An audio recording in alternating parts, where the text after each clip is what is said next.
বগুড়ায় সনাতন ধর্মাবলম্বীদের রথযাত্রায় বিদ্যুৎ স্পৃষ্ট হয়ে ৫ জনের মৃত্যু হয়েছে। এই ঘটনায় আহত হয়েছেন কমপক্ষে ৩০ জন।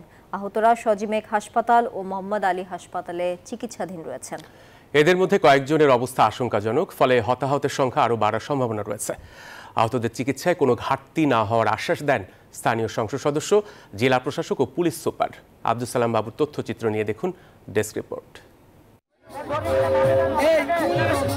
রবিবার বিকেলে বগুড়া শহরের সেউজগাজী আমতলী মোড় এলাকায় ইসকনের আয়োজনে জগন্নাথ দেবের রথযাত্রা শুরু হয়ে সাতমাথার দিকে রওনা হয়। পথিমধ্যে আমতলা মোড়ে রথটি পৌঁছালে সেখানে বৈদ্যুতিক মেইন লাইনের সঙ্গে রথের গম্বুজের স্পর্শ লাগে।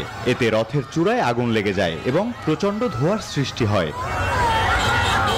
ভয়ে রথের উপরে এবং পাশে থাকা ভক্তরা লাফ দিয়ে বাঁচার চেষ্টা করে। এ সময় সেখানে বেশ কয়েকজন গুরুতর আহত হন। তাদের উদ্ধার করে সরকারি দুটি হাসপাতালে পাঠানো হয়।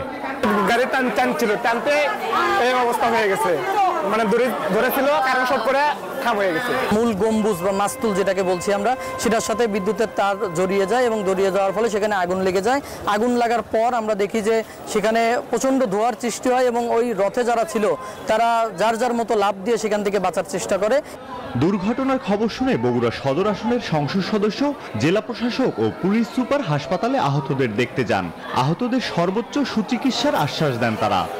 সর্বোচ্চ প্রায়োরিটি দিচ্ছি হলো যারা আহত আছে, যারা হসপিটালে ভর্তি হচ্ছে, তাদের ট্রিটমেন্টটা যাতে গুরুত্ব সহকারে দেখা হয়। আমাদের পর্যাপ্ত নিরাপত্তা ব্যবস্থা নেওয়া হয়েছে এবং যাতে কোনো ঝুঁকি না হয় সেজন্য আমরা এটা অবশ্যই নিশ্চিত করেছি। তবে এটি একটি দুর্ঘটনা। এখন আমরা যে মনে করি যে আমাদের অবশ্যই আমরা দেখতে হবে কি কারণে, যে কারো কোনো গাফিলতি ছিল কিনা।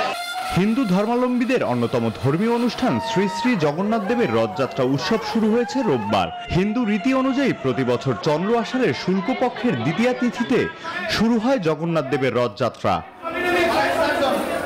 Desk report, news 24।